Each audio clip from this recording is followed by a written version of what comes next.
Ahojte ľudia, toto je veľmi rýchly nestrihaný storytime, ktorým by som vám chcela niečo povedať a je to strašne vtipné, takže tak. Ja som mala 3 kamošky, s ktorými som chcela ísť na tábor. Jedna sme mali naplánované, to je vlastne šlo ich meno, iba že jej sa tam dala dovolenka, takže dobre, fajn.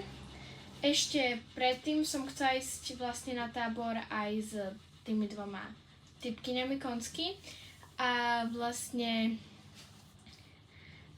jedna bola na 4.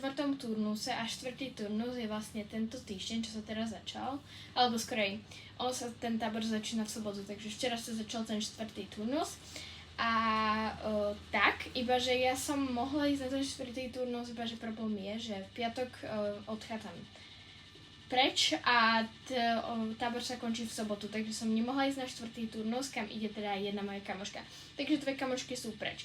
S jednou kamoškou chodím s ňou do triedy, takže sme sa tak ako dohadovali, že by to mohlo výjsť a ona nevedela presne, že na aký turnus ide, ale že asi na 3. alebo niečo také. A je, že dobre. A teraz som si pozerala kanál a pozerám, že 4. turnus. Takže 2 kamošky, ktoré so mnou mali ísť na turnus, sú vlastne spolu na tom istom turnuse.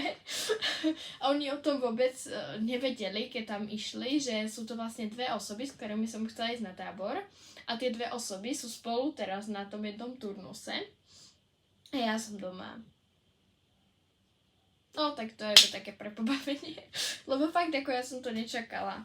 A tá 3. osoba, tá je úplne na inom tábore. Takže tak. No.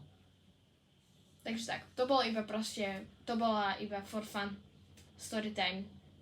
Nesúďte ma. Proste, ja som vám to chcela povedať, lebo je to vtipné.